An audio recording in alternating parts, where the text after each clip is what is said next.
This is Galaxy News Hour Live. कानुन निर्माण गर्ने काम संसदको हो। प्रचलित कानुनमा संशोधन वा परिमार्जन गर्नुपर्दा त्यो काम पनि संसदले नै गर्ने हो। हामीले अपनाएको शासन व्यवस्थाको विधि यही हो। नयाँ जनादेश सहित संसद गठन हुन अब धेरै समय छैन। तर नयाँ संसदको कार्यकाल सुरु हुनै लाग्दा सरकारले संसदको क्षेत्राधिकार मिचेर राजनीतिक मुद्दा फिर्ता लिन मिल्ने गरी मुलुकी फौजदारी कार्यविधि संहिता संशोधन अध्यादेश ल्याउने निर्णय गर्यो। यसले प्रश्न उठाएको छ, सरकार र सरकारमा रहेका दलहरूको नियत के हो, नैतिकताको स्तर के हो। राष्ट्रिय संकट वा आपतकालीन अवस्थाको व्यवस्थापनको लागि कानुनी व्यवस्था गर्न सरकारलाई दिएको अधिकार र सुविधा हो अध्यादेश। तर मिति पुगेर बहिर्गमनको सम्मुखमा रहेको काम चलाउ सरकारले समेत फेरि पनि अध्यादेश राज चलाउन खोजेको छ। सरकार गठनको लागि आफ्नो पक्षमा बहुमत पुर्याउनकै लागि अध्यादेश ल्याउनु कानुनी शासनको उपहास हो। आफूलाई संविधान र लोकतन्त्रको रक्षक भन्ने सत्ता गठबन्धनको यो स्तरको असंवैधानिक र अलोकतान्त्रिक कदमले संसदीय प्रणालीकै हुर्मत मात्रै लिएको छैन, जनादेश समेतको खिल्ली उडाएको छ।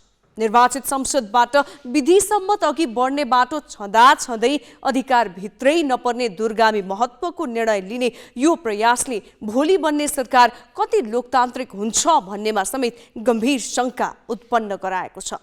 ग्यालेक्सी न्यूज आवरमा आज हामी यही विषयमा केन्द्रित।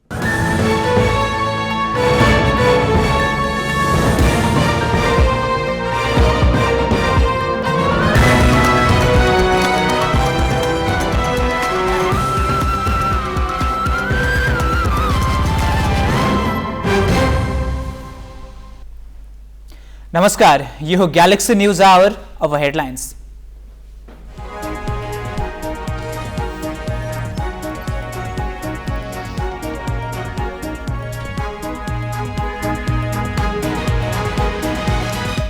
सत्ता स्वार्थका लागि अध्यादेश ल्याएपछि सरकारको चौतर्फी आलोचना। कांग्रेस महामन्त्री द्वयले नै उठाए प्रधानमन्त्रीमाथि प्रश्न। एमाले भन्छ हत्यारालाई छुटाउने प्रपञ्च। जाजरकोटको छेडगाडमा जन्ती बोकेको जीप भिरबाट खस्यो। एकै उडाका 7 सहित 11 जनाको मृत्यु।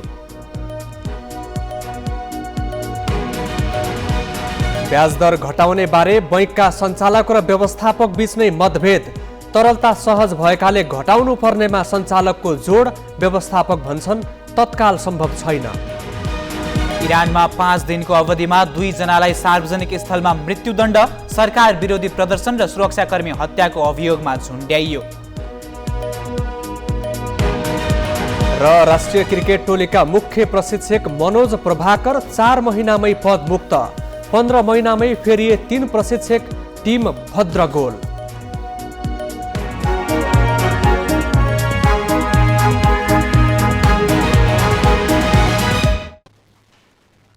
फौजदारी अभियोग लागेर जन्मकैदको सजाय पाएकाहरूलाई माफी दिने व्यवस्था कानुनमा छैन। अदालतले तोकेको सजाय जेलमा बिताउनुको विकल्प पनि छैन। तर सरकारले त्यस्ता व्यक्तिलाई आम माफी दिने तयारी गरेको छ। यसका लागि फौजदारी कार्यविधि संशोधन गर्ने गरी मन्त्री परिषदले अध्यादेश स्वीकृत गरी जारी गर्न शीतल निवासमा पठाएको छ।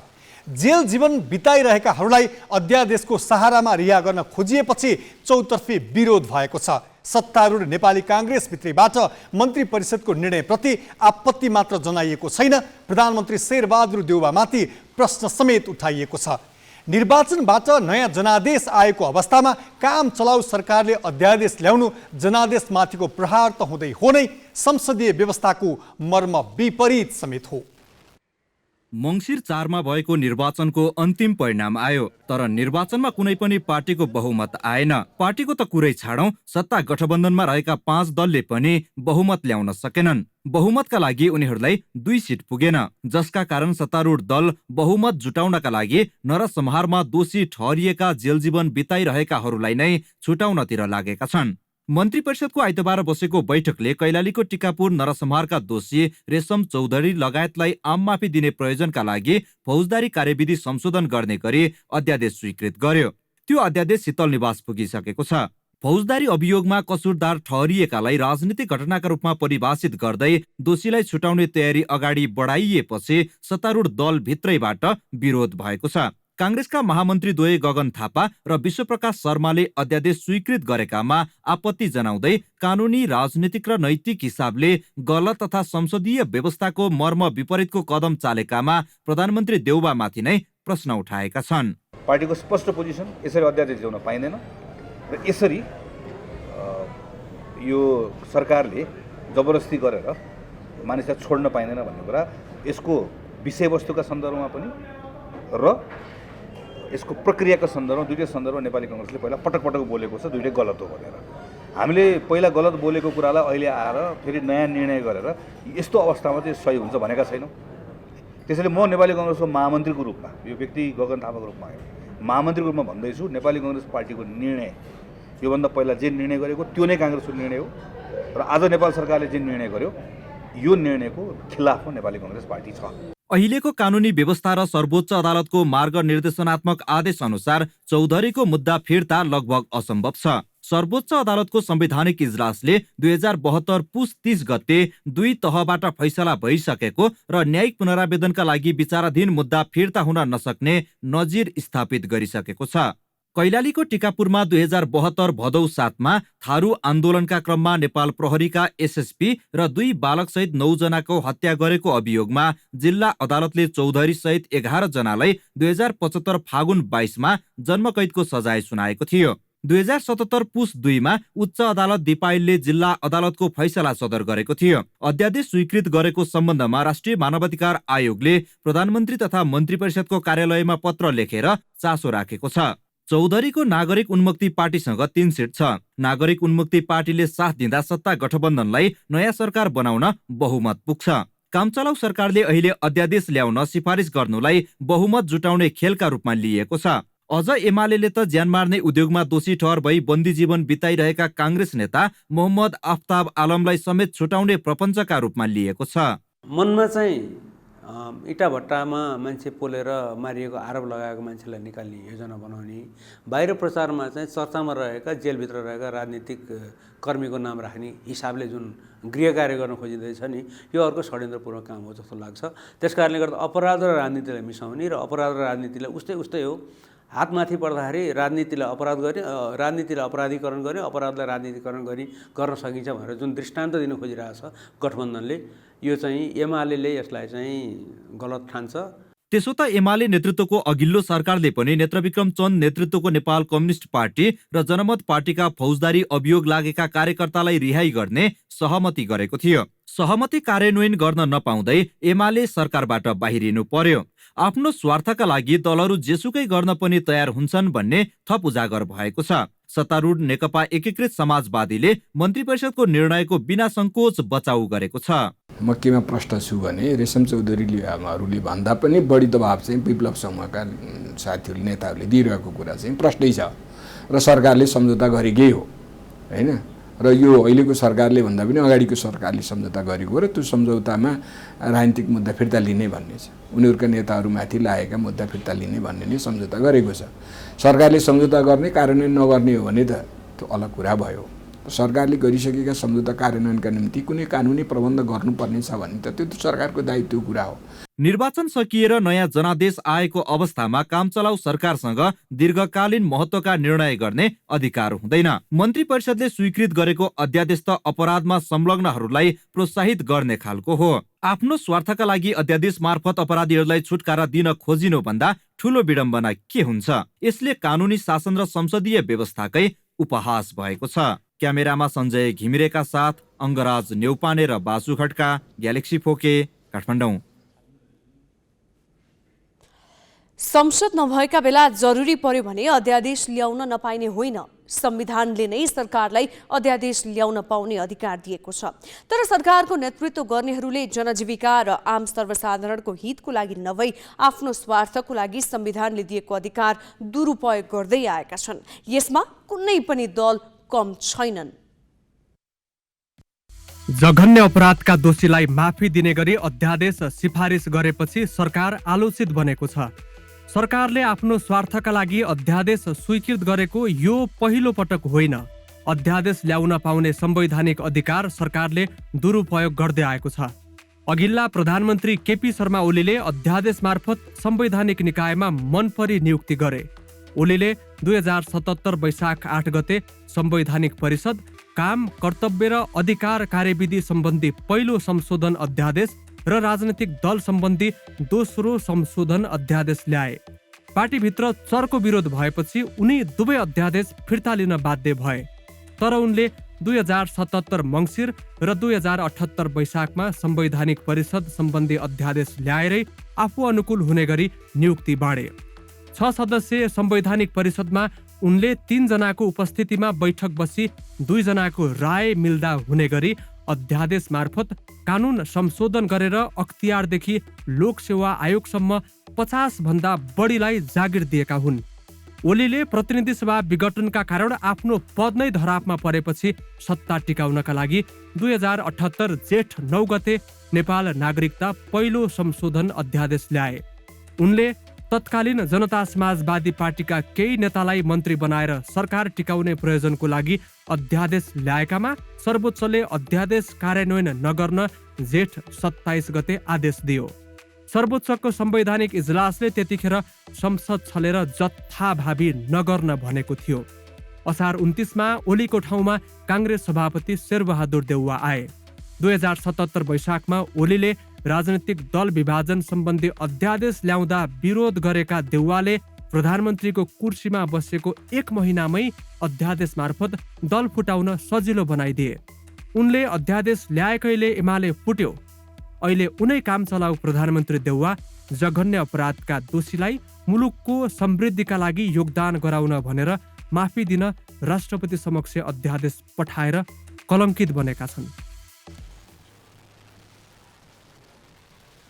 यसै विषयमा हामीले संवैधानिक कानुनका जानकार वरिष्ठ अधिवक्ता टिकाराम भट्टराईलाई जघन्य अपराधका दोषीलाई माफी दिने गरी अध्यादेश जारी गर्न सरकारले सिफारिस गर्नुलाई कसरी लिने भनेर सोधेका छौँ। विगतमा नागरिकता सम्बन्धी अध्यादेश पनि आयो, त्यसै गरी दल विभाजन सम्बन्धी अध्यादेश 2 पटक आयो र ती सबै अध्यादेशहरू सरकारमा रहेका व्यक्तिहरूले आफ्नो सत्ताको सुविधाको उपयोगको निम्ति ल्याएका थिए। निसन्देह विगत 2-3 वर्षदेखि उठेको विषय हो। स्वयं शेरबहादुरजी सत्तामा आएको आज 1.5 वर्ष व्यतीत भइसकेको छ। उहाँ बहुमतमा हुनुहुन्थ्यो, उहाँले त्यही बेला कानुन ल्याएर यो संशोधन गर्न सक्नुहुन्थ्यो। तर उहाँले त्यो नगरेर अहिले सत्तामा जाने भर्याङको रूपमा एउटा आपराधिक घटनालाई माध्यम बनाएर संविधान र कानुन कुल्चिएर उहाँले अध्यादेश जारी गर्ने धृष्टता गर्नुभएको छ।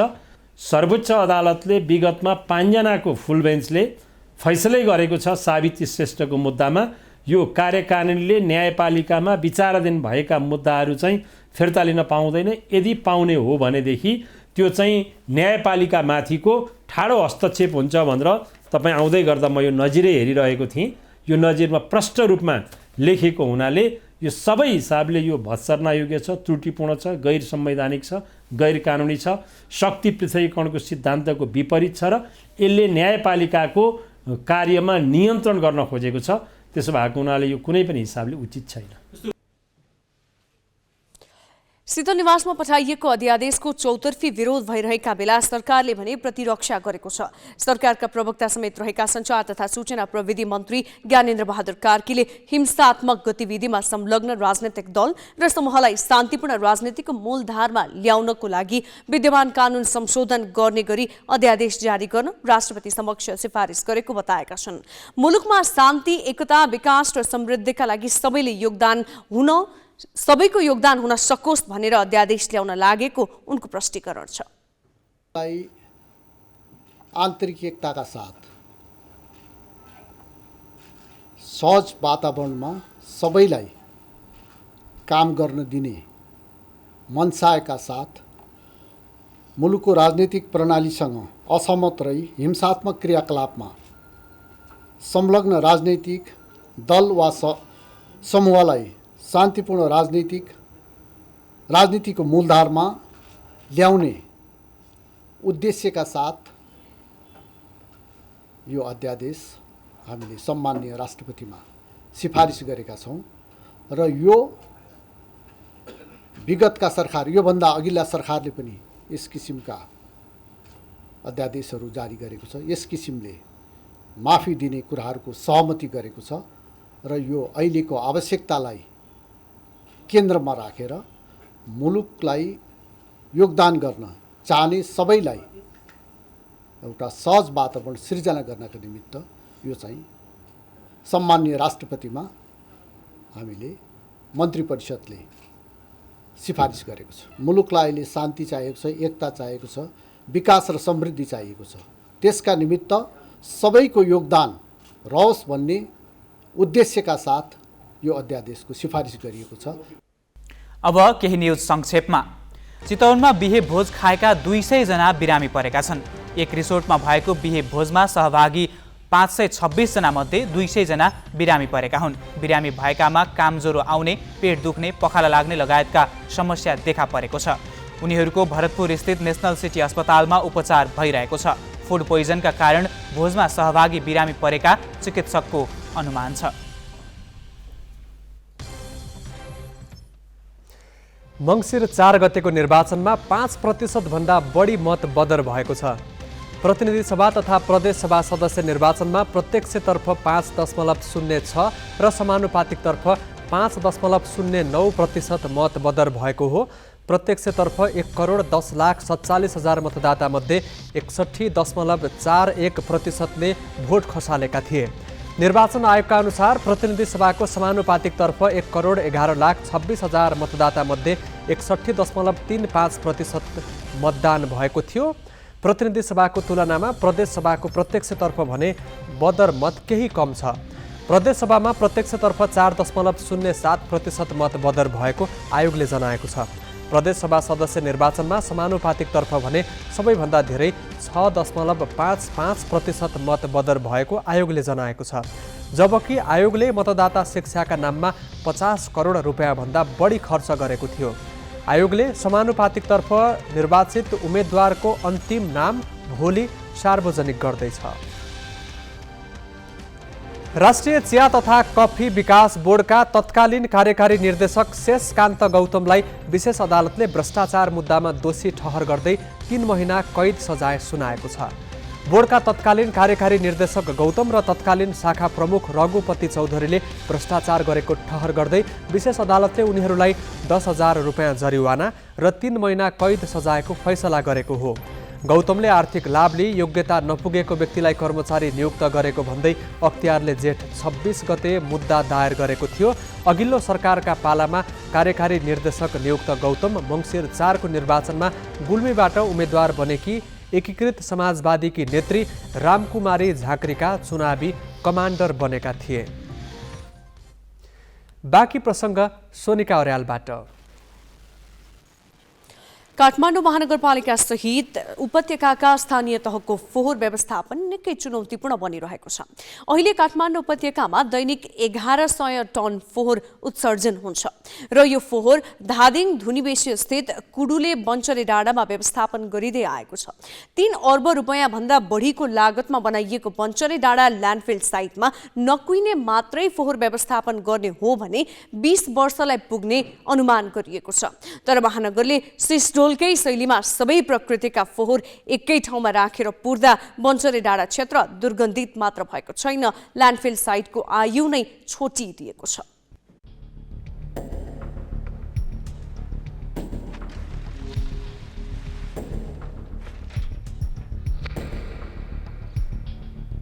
हामी यति बेला धादिङ धुनीबेसी नगरपालिका वडा नम्बर 1 बन्चरे डाँडा क्षेत्र आइपुगेका छौँ। यो बन्चरे डाँडा क्षेत्र काठमाडौँ महानगरपालिका सहित उपत्यका आसपासका 18 देखि 21 वटासम्म नगरपालिकाहरूको फोहोर विसर्जन गर्ने मुख्य थलो अर्थात् दीर्घकालीन सेनिटरी ल्यान्डफिल साइट हो। काठमाडौँ महानगरपालिकाले बन्चरे डाँडा क्षेत्रमा फोहोर ल्याउँदा वर्गीकरण गरेर मात्रै ल्याउँछौँ भनेर उद्घोष गरेको थियो। काठमाडौँ महानगरपालिकाको त्यो बाछा अहिले अलपत्र पर्दा यो क्षेत्र सिस्टोलको कथा बिर्साउने थलोको रूपमा परिचित बन्दै गइरहेको छ। काठमाडौँ महानगरपालिकाले दीर्घकालीन तवरले फोहोर व्यवस्थापन गरिरहेको छैन भन्ने उदाहरण चाहिँ यो लिचेड ट्याङ्की बनेको छ। ल्यान्डफिल साइटको दुवैतर्फ बनाएको यो लिचेड ट्याङ्की अहिले पुरै भरिसकेको छ। जबकि यो लिचेड ट्याङ्कीमा पैदा भएको विकृत रसायनलाई निर्मलीकरण गरेर नदीमा बगाउने यो परियोजनाको लक्ष्य थियो। फोहोर वर्गीकरण नगरी सिस्टोलकै कथा दोहोर्याउँदा बन्चरे डाँडा क्षेत्रमा के भएको छ त? हामीले यहाँका स्थानीयवासीसँग कुरा गरेका छौँ। समस्या त अब ऊ माथि अब कति 2 वर्षको लागि भनेर अहिले फाल्यो, 17 वर्ष 18 वर्ष फालियो। त्यहाँ पनि अब अहिले अस्तव्यस्त भइरहेछ, त्यो अब पुर्या पनि छैन, केही गरे पनि छैन। अहिले अब बाटोको पनि समस्या छ त्यहाँ पनि। यहाँको लागि पनि अब त्यो लिचरको लागि कति गन्ध आइरहेछ त्यहाँ, अब कति अब हावाले हुरीले कति उडाएर ल्याइराखेको छ। अब त्यो कुनै सदुपयोग पनि छैन। अब त्यसलाई अब कुनै संरक्षण गर्छु भन्छन्, अब मिडियाहरू सबै पत्रकारहरू आउनुहुन्छ, हामी संरक्षण गर्नु सकिन्छु, अब भनसुन गर्छु भने पनि त कुनै बेलामा पनि सुनवाई पनि छैनन्। अब अहिलेको लागि भनौँ अब हामी यति पीडित छ वरिपरि, अब एरिया नापेर चाहिँ हामीलाई अब अलिकति दुःख पीडितहरूलाई अब धुलो अब रोडको छेउमा बसेर खबेर बसिराखेको छ। बच्चा बच्ची छ, कुखुरा पालन छ, बाख्रा पालन गरिराखेको छ। अब जतिसक्यो कुदाएर गाडी कुदाएर हुन्छ, धुलोहरू अब फोहोरहरू खसिराखेको छ। कुचेकार राख्छु भनेको छ, कुचेकार पनि छैन। त्यो पानी ल्याएर छरेको छ, पानी छरेर के गर्ने, यो पिच पनि सबै अब बिग्रिनासी हुन्छ, पानीले फुकिन्छ। र यो हामी दुखी गरिबलाई चाहिँ अब अहिलेसम्म हुनु त हाम्रो अब प्रतिनिधिहरू पनि हुनुहुन्छ, प्रतिनिधिले पनि केही सुनवाई गरेका छैन। त्यसको लागि त हामीले बारम्बार भन्नु त्यसको चाहिँ व्यवस्था गर्नु पर्यो भन्नु अब सुनवाई भएको छैन। अब त्यो माथ्लो तल्लो ट्याङ्कीबाट माथ्लो ट्याङ्कीमा तान्ने, माथ्लो ट्याङ्कीबाट त्यो फोहोरमै लगेर चाहिँ फेरि चाल्ने भन्ने कुरो गरेको थियो। त्यो सम्भवै छैन। हजुरहरूले पनि देख्नुभयो होला, त्यो सम्भव छैन। अब सम्भव छ भने त अहिले गरिहाल्थ्यो नि। अब टिलटिल भइरहेछ, त्यो केही गरी मान्छे ल्याएर फालिदिए पनि त्यहाँ अत्तपत्त केही पनि हुँदैन। त्यस्तो रिसेपी मान्छे मारेर त्यहाँ ल्याएर फालिदियो भने त्यसको पनि जिम्मा नगरपालिकाले लिनुपर्छ। हामीलाई अब सधैँभरि अब हिउँदोमा त बस्न सकेला ठिकै भनौँ होइन। अब बर्खामा त अहिले झिँगले हामीलाई बस्न दिएको छैन। हेर्नुहोस् झिँगा त्यति उडिरहेछन्, हामी बस्ने अवस्था छैन। अब विभिन्न रोग लाग्लान्, अब विभिन्न के होलान्। वस्तु भाउहरू पाल्न पाएको छैन। त्यो घरको गाई 3टा मर्स्यो त्यो रोगले गर्दाखेरि, फोहोरको रोगले गर्दाखेरि। मान्छेलाई क्यान्सर हुने, हरेक के हुने भइरहेको छैन होइन।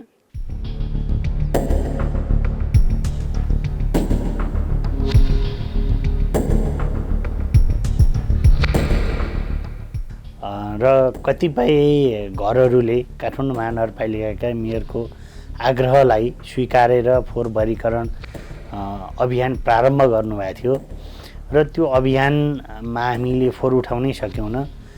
लगभग साउन महिनाभरि त नकुहिने दुवै खालको फोहोर उठाउन सक्ने अवस्था भएन। र जब यो बन्चरेवासीहरूसँग काठमाडौँ महानगरपालिका वा नेपाल सरकारको एक किसिमको सहमति भयो, त्यसपछि हामीले त्यो अभियान प्रारम्भ गर्नुपर्ने। अभियान प्रारम्भ गर्नलाई हामीले कोसिस त गरिरहेका छौँ। उदाहरणको लागि तपाईँले काठमाडौँ महानगरपालिका वडा नम्बर 4 को चण्डोल विशालनगर त्यो क्षेत्र हेर्न सक्नुहुन्छ। 7 को गोपीकृष्ण गङ्गाइटी यो सरस्वती नगरतिर तपाईँले हेर्न सक्नुहुन्छ वर्गीकरण भइरहेछ। तर आम महानगर क्षेत्रभित्र हामीले सेग्रिगेसन गर्न सक्यौँ। यसका हामीसँग 1-2वटा समस्या छन्। हामीले फोहोर त सेग्रिगेसन गरेर उठाउँछौँ, त्यो उठाएको फोहोरलाई कम्पोस्ट कहाँ लगेर बनाउने, जमिनको अभाव छ। यो एउटा के देखिन्छ भने फोहोर मैला भन्ने बित्तिकै मान्छेमा चाहिँ त्यसबाट चाहिँ पल्युसन हुन्छ, हाम्रो स्वास्थ्यमा एकदम खराब गर्छ र यो फोहोर चाहिँ यताउति ल्याउन दिनु हुँदैन भन्ने खालको एक किसिमको मान्छेको मनस्थितिका कारणले यो समस्या सिर्जना भएको छ। फोहोर व्यवस्थापन सबै पालिकाको साझा समस्या हो। अल्पकालीन सोचले कहिल्यै पनि दीर्घ समाधान दिँदैन भन्ने उदाहरण यही फोहोर व्यवस्थापन बन्न पुगेको छ। क्यामेरामा सुशील बास्कोटाका साथ अक्षर काका, ग्यालेक्सी 4K धुनीबेसी, धादिङ। पूर्व घोषणा अनुसार काठमाडौँ महानगरपालिकाभित्र निस्कने फोहोर किन वर्गीकरण गर्न नलगाएको भनेर हामीले महानगरका प्रवक्ता नवीन मानन्धरलाई सोधेका छौँ। कागज एक ठाउँमा, कपडा एक ठाउँमा, सिसा एक ठाउँमा र चाहिँ खानेकुराको ल्याएको चिजहरू चाहिँ त्यो केलाइसकेपछि रहेका ती चाहिँ कुहिनेहरू जुन चाहिँ त्यसलाई पनि अलग्गै राखिदिने र खाएको चिजहरू बढ्याउने त्यसलाई पनि अलग्गै राखिदिने। त्यसरी चाहिँ मुहानबाटै यदि हामीले चाहिँ त्यसलाई फोहोरलाई सेग्रिगेसन गर्दा त्यसले चाहिँ राम्रो चाहिँ रिजल्ट दिन्छ भन्ने कुराहरू सोच गरेर यो श्रावण 1 गतेदेखि फोहोर सेग्रिगेसन मुहानबाटै गरौँ भन्ने चाहिँ अभियान हामीले सुरु गऱ्यौँ। तर सुरु गरिसकेपछि चाहिँ केही समयमा मौसमको कारणले गर्दाखेरि मौसम प्रतिकूल हुन सकेन र जसले गर्दाखेरि बाटोहरू खराब भएको कारणले गर्दाखेरि फेरि फोहोरहरू त्यो गरिसकेका फोहोरहरू फेरि सडकमै थुप्रियो र थुप्रिसकेको फोहोरलाई चाहिँ फेरि एकमुष्ट उठाएर त्यही बन्चरे दानामा लगिसकेपछि अहिलेसम्म त्यही प्रक्रिया चलिरहेछन्। अब चाहिँ हामीले चाहिँ हिजोदेखि के गर्न थाल्यो र भन्दाखेरि होइन अब फेरि फोहोरलाई चाहिँ सेग्रिगेसनै गर्नुपर्छ। सकेसम्म काठमाडौँ महानगरपालिकाले संयुक्त रूपमा चाहिँ हामीले चाहिँ एकै ठाउँमा चाहिँ त्यो सेग्रिगेसन गरेर चाहिँ त्यसलाई प्रयोग गर्न नसके तापनि घर घरमा चाहिँ यसलाई चाहिँ त्यो सेग्रिगेसन गरेको खण्डमा कमसेकम घरमै मल बनेको खण्डमा पनि अलि यो सडकतिर आउने फोहोरहरू कम हुन सक्छ भनेर अहिले चाहिँ यो चाहिँ वेस्ट बिनहरू चाहिँ काठमाडौँ महानगरपालिकाबाट चाहिँ 1500मा चाहिँ सहुलियत दरमा चाहिँ अहिले चाहिँ ती वेस्ट बिनहरू चाहिँ अहिले बिक्री वितरण भइसकेको छ। त्यसले गर्दाखेरि पनि अब सायद अलिकति चाहिँ महानगरपालिकालाई चाहिँ फोहोरमा चाहिँ अलिकति चाहिँ सहयोग हुन्छ कि भन्ने अपेक्षा सहितको फेरि हामीले सुरु गरिसकेका छौँ र हाम्रो मूल उद्देश्य भनेको अहिले चाहिँ फोहोरलाई मलै बनाउने हो र त्यसको लागि चाहिँ हामी अगाडि बढिरहेको अवस्था चाहिँ छ। क्यापिङ गर्ने भन्ने कुरा चाहिँ अहिले पनि गरिरहेछ। तर चाहिँ समस्या के भयो र भन्दाखेरि फोहोर लागिसकेपछि क्यापिङ गर्दाखेरि चाहिँ त्यसमा माटो राख्नुपर्छ होइन। अब त्यो माटो कहाँबाट ल्याउने त भन्ने कुराहरू एउटा चाहिँ हामीलाई चाहिँ चुनौतीको रूपमा छ। अब त्यो माटो ल्याउनको त्यो सँगैको पाहाडहरू फोर्नु पर्ने हुन्छ। अब पाहाड फोर्दाखेरि त्यसले फेरि चाहिँ राम्रो सन्देश त जान्दैन होइन। त्यो हाम्रो चाहिँ जुन चाहिँ प्राकृतिक सौन्दर्यता त्यसमा चाहिँ फेरि चाहिँ समस्या आउने भएको कारणले गर्दाखेरि हामीसँग अहिलेलाई त त्यहाँ सँगै रहेको चाहिँ त्यो ठाउँहरूबाट चाहिँ माटो राखेर चाहिँ क्यापिङ गरिरहेको छ भने अब लिचेटको विषयमा चाहिँ त्यसलाई चाहिँ हामीले प्युरिफाइड गरेर चाहिँ अरू गर्न सकिरहेका अवस्था चाहिँ छैन। अब लिचरलाई चाहिँ त्यहाँ एउटा चाहिँ त्यो कन्टेनरबाट अर्को ठाउँमा चाहिँ ल्याएर चाहिँ सिफ्ट गर्दाखेरि फेरि त्यसलाई चाहिँ त्यही फोहोरको माथि राख्ने ताकि चाहिँ त्यो प्युरिफाइड भइसकेको चाहिँ त्यो लिचर चाहिँ फेरि त्यहाँ राख्दाखेरि चाहिँ त्यो डिके छिटो हुने त्यो छिटो कुहिने भएको कारणले गर्दाखेरि चाहिँ केही मात्रामा चाहिँ भएको छ। त्यसलाई चाहिँ अब फेरि चाहिँ प्रशोधन गर्ने गरिकन चाहिँ अगाडि चाहिँ बढ्छौँ। अब केही न्युज संक्षेपमा। काठमाडौँका विभिन्न सडक खानेपानीका पाइप फुटेर जलमग्न भएका छन्। मेलम्चीको पानी ठाउँ अनुसार नयाँ र पुरानो दुवै लाइनबाट वितरण सुरु गरेपछि प्रणालीले थेग्न नसकेर पाइप फुटेको हो। मेलम्ची खानेपानी आयोजनाको पाइप फुटेर आज काठमाडौँको लैनचौर क्षेत्रको सडक जलमग्न भयो, जसका कारण सवारी चालक र पैदल यात्रुले शास्ति बिहोर्नु पर्यो। साँझसम्म लैनचौर क्षेत्रको आवागमन समेत प्रभावित भयो। पानी वितरण गर्नेदेखि वितरण लाइन र ढल प्रणालीको मर्मत, सुधार र व्यवस्थापनको जिम्मा पाएको काठमाडौँ उपत्यका खानेपानी लिमिटेडले भने त्यो समस्यामा ध्यानै दिएको छैन।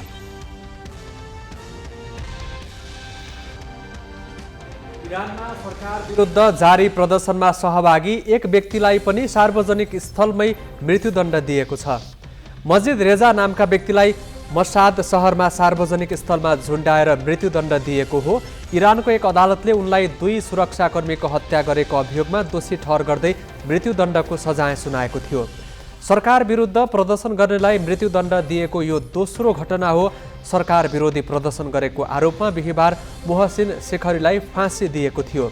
इरानमा 3 महिनादेखि सरकार विरोधी प्रदर्शन हुँदै आएको छ।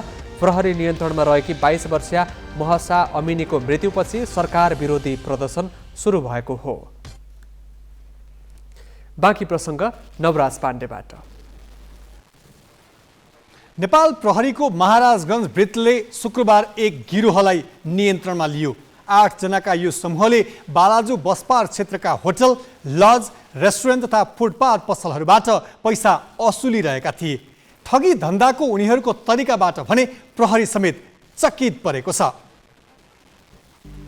बालाजु क्षेत्रका होटल र गेस्ट हाउसहरूमा 4 दिनदेखि केही व्यक्तिहरूको सक्रियता अस्वाभाविक रूपले बढेको थियो।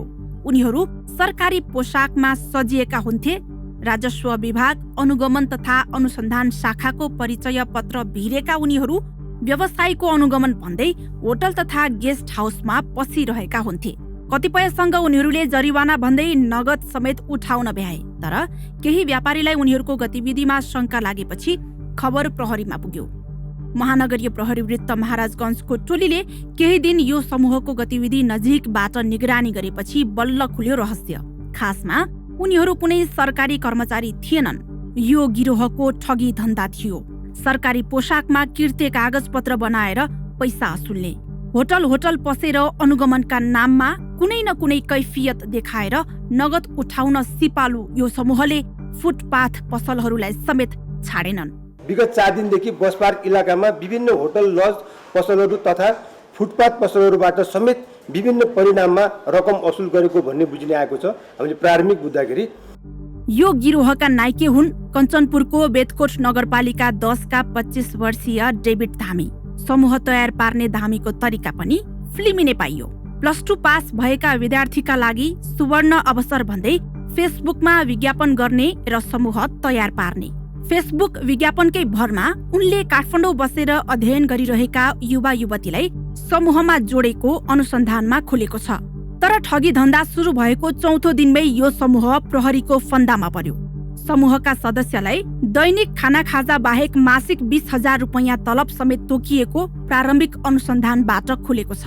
उनीहरूको साथबाट आन्तरिक राजस्व कार्यालयका नक्कली छापहरू, आन्तरिक राजस्व कार्यालय लेखिएको लेटर प्याडको ठेली, रोजगारी आवेदन फारमहरू, आन्तरिक राजस्व कार्यालयको परिचय पत्रहरू र 84,730 रुपैयाँ नगद बरामद गरिएको छ। साथै बरामद भएको नगदी रसिदको प्रतिलिपि तथा मोबाइल पेहरूको अनुसन्धान गर्दा 5,08,640 रुपैयाँ सङ्कलन गरेको पाइएको प्रहरीले जनाएको छ। रोचक त के छ भने उनीहरूको साथबाट राजस्व सम्बन्धी किताबहरू समेत फेला परेको छ र पीडितहरूबाट प्राप्त रसिद र मोबाइल पेबाट समेत गरी जम्मा 5,08,640 यो पेबाट है, मोबाइल पेबाट 5,08,640 सङ्कलन गरेको खुल्न आएको छ यिनीहरूले र हालसम्म 4 दिनको लिखित जारी पर्न आएको छ र अन्य पीडितहरू सम्पर्कमा आउने क्रम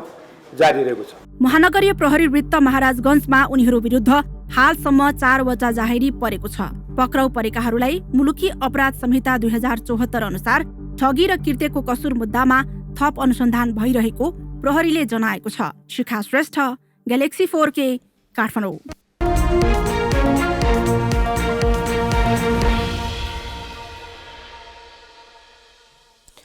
मुलुकको भुक्तानी सन्तुलन सकारात्मक हुँदै गएको र चुनावमा बढेको खर्च ब्याङ्किङ प्रणालीमा आउन थालेको भनेर ब्याङ्कका सञ्चालकले ब्याजदर घटाउनको लागि तीव्र दबाव दिन थालेका छन्।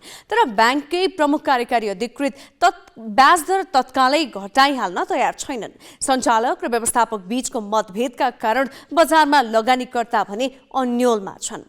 गएको साउन मसान्तमा हाम्रा बैंक वित्तीय संस्थामा 50 खर्ब 35 अर्ब निक्षेप थियो। गत शुक्रबार निक्षेप 52 खर्ब 20 अर्ब पुग्यो।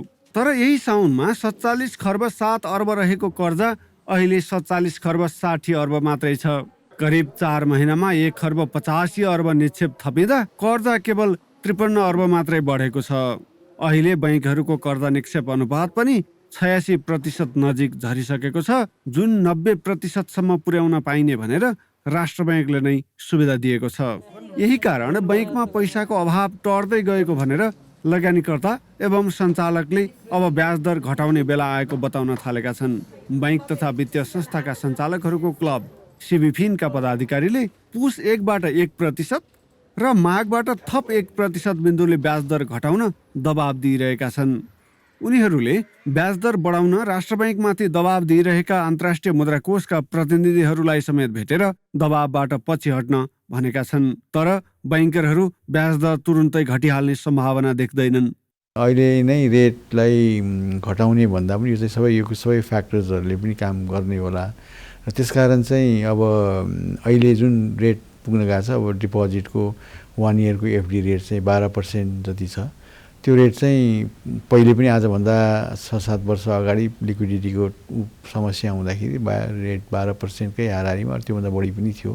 र एउटा चाहिँ यो नेपालको मात्र भन्दाखेरि पनि अहिले चाहिँ जुन यो पोस्ट कोभिड पछाडिको पिरियड र जुन अहिले देखिएको जियो पोलिटिकल इस्युज वारहरूको कारणले गर्दा सिर्जना भएको एउटा अवस्था छ, विशेष खालको अवस्था। त्यो अवस्थामा चाहिँ रेटहरू यो हुनु त्यति अस्वाभाविक पनि मानिहाल्नुपर्ने अवस्था चाहिँ छैन जस्तो लाग्छ मलाई।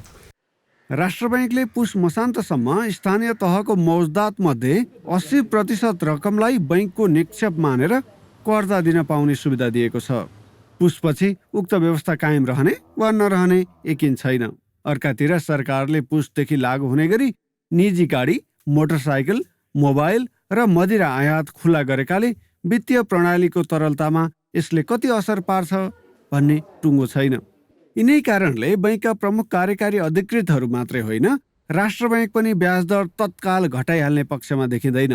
बरु पुँजी पलायन रोक्न र विदेशी लगानी आकर्षित गर्न केन्द्रीय बैंक ब्याज दरलाई निश्चित सीमामा राख्नुपर्ने पक्षमा छ। बाहिरको लगानी नेपाल जस्तो मुलुकमा आकर्षित गर्नका लागि त एउटा रिजनेबल लेभलमा इन्ट्रेस्ट रेट रहनै पर्छ, नत्र हामीले एफडिआई क्यापिटल इन्फ्लो नेपालमा ल्याउन सक्दैनौँ। अब नेपालमा भएका उद्यमी व्यवसायीहरूलाई ब्याज दरको धेरै मर्का नपरोस् भनेर हामीले 4-5वटा प्रष्ट प्रावधानहरू राखेका छौँ। जस्तो निक्षेपको ब्याज दर जुन महिनामा परिवर्तन हुन्छ त्यसको चाहिने एउटा क्वार्टर पछि मात्रै बरोडलाई ऋणीलाई त्यो पासन हुने व्यवस्था छ। अहिले पनि हेर्नु हो भने नेपाल उद्योग वाणिज्य महासङ्घले ब्याज दर घटाउन दबाब दिइरहेको छ। बैंक र व्यापार दुवैतर्फ लगानी गरेका सञ्चालकहरू पनि ब्याज दर घटाउनु पर्ने तर्कमा सहमत छन्। भारतमा आवधिक निक्षेपको ब्याज दर 6.5% हुँदा नेपालमा 12% नाग्नु उचित नहुने उनीहरूको तर्क छ। यसले नेपाली उत्पादन प्रतिस्पर्धामा उत्रनै नसक्ने र मुलुक अझै बढी परनिर्भर बन्ने तर्क व्यवसायीको छ। पश्चिमाहरूको दबाव थेक्ने र छिमेकी मुलुकसँगको तादात्म्य पनि मिलाउने गरी ब्याज दरबारे आउँदो बिहिबारसम्म ठोस निर्णय आउन सक्छ। बिजनेस ब्युरो, ग्यालेक्सी फोके, काठमाडौँ।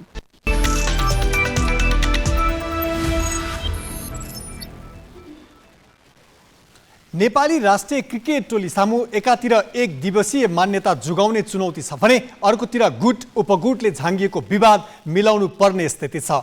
नेपाल क्रिकेट सङ्घ क्यानका पदाधिकारीले आफ्नो स्वार्थ अनुसार टोली बनाउनु पनि अर्को समस्या हो। यिनै कारण नेपालको प्रदर्शन खस्कदै गएको छ। यही बेला मुख्य प्रशिक्षक मनोज प्रभाकर जिम्मेवारीबाट अलग भएका छन्।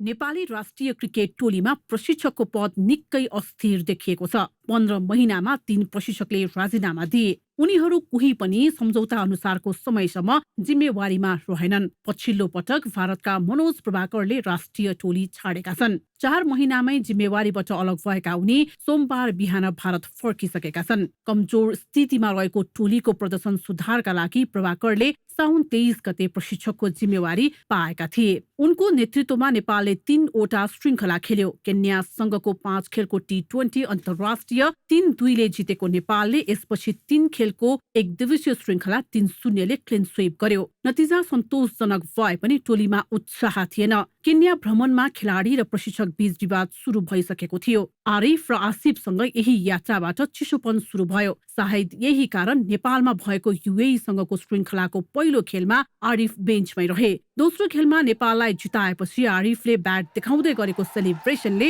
प्रशिक्षक र खेलाडीको विवाद मैदानमै देखियो। प्रशिक्षक प्रभाकरले आसिफ र आरिफमाथि अनुशासनको कारबाहीको माग गर्दै उनीहरू टोलीमा रहे आफू जिम्मेवारीमा नरहने सम्म भनेका थिए। तर क्यानले सुनेको नसुने झैं गर्यो। नामिबिया भ्रमणमा पनि खेलाडी र प्रशिक्षक बीच भनाभन दोहोरियो। यसपछि नेपालले आइसिसी विश्वकप लिग 2 मा 4 खेल खेल्यो, तर एउटा पनि जित्न सकेन। एक दिवसीय मान्यता जोगाउनु पर्ने दबावमा रहेको नेपाल लिगको 6औं श्रृङ्खलामा जितविहीन बन्न पुग्यो। यो श्रृङ्खलामा प्लेइङ 11 छनौट र ब्याटिङको क्रममा ल्याएको व्यापक परिवर्तनले टिम भद्र गोल भएको भनेर प्रशिक्षक प्रभाकरले आलोचना समेत खेप्नु पर्यो। उनीमाथि परम्परागत शैलीको प्रशिक्षण दिएको आरोप पनि लाग्यो। उनले अनपेक्षित नतिजा दिन नसकेको मात्र होइनन्, उनको नेतृत्वमा नेपालको प्रदर्शन छनै खस्कियो। तर उनी खस्कदो प्रदर्शनको जिम्मेवारी लिनुको साटो पारिवारिक कारण देखाएर नेपाली टोलीबाट अलग भएका छन्। नतिजा चित्त बुझाएर बर्खास्त नगरिएको अवस्थामा सम्झौता अनुसार जिम्मेवारीमा राख्न नसक्नुलाई क्यानको पनि कमजोरीको रूपमा लिएको छ। त्यति मात्र होइन, क्यानका पदाधिकारी अहिले प्रभाकरको बहिर्गमनमा मौन रहनुलाई खेलाडी छनौटमा अनावश्यक दबाव दिएको रूपमा अर्थ्याइएको छ। एकातिर प्रशिक्षकले नटिक्नु र अर्कातिर पदाधिकारीहरूले गुट उपगुटलाई हुर्किन दिनु तथा भूगोलका आधारमा खेलाडी बोक्न नछोड्नुले प्रदर्शन अझै खस्केर जाने जोखिम बढेको छ।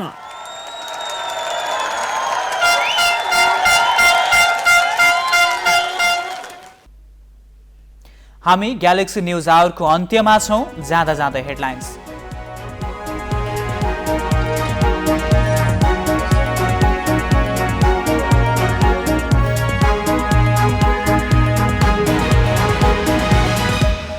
सत्ता स्वार्थका लागि अध्यादेश ल्याएपछि सरकारको चौतर्फी आलोचना। काङ्ग्रेस महामन्त्री दोयले नै उठाए प्रधानमन्त्रीमाथि प्रश्न। एमाले भन्छ हत्यारालाई छुटाउने प्रपञ्च। जाजरकोटको छेडागाडमा जन्ती बोकेको जीप भिरबाट खस्यो। एकै ओडाका 7 सहित 11 जनाको मृत्यु। ब्याजदर घटाउने बारे बैंकका सञ्चालक र व्यवस्थापक बीचमै मतभेद।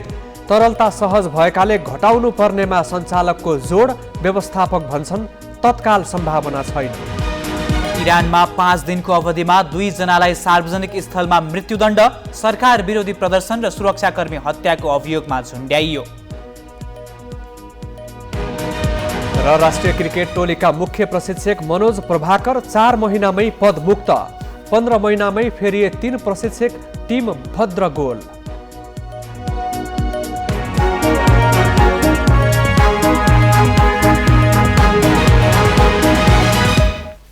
आजलाई ग्यालेक्सी न्युज आवर सकियो। नमस्ते।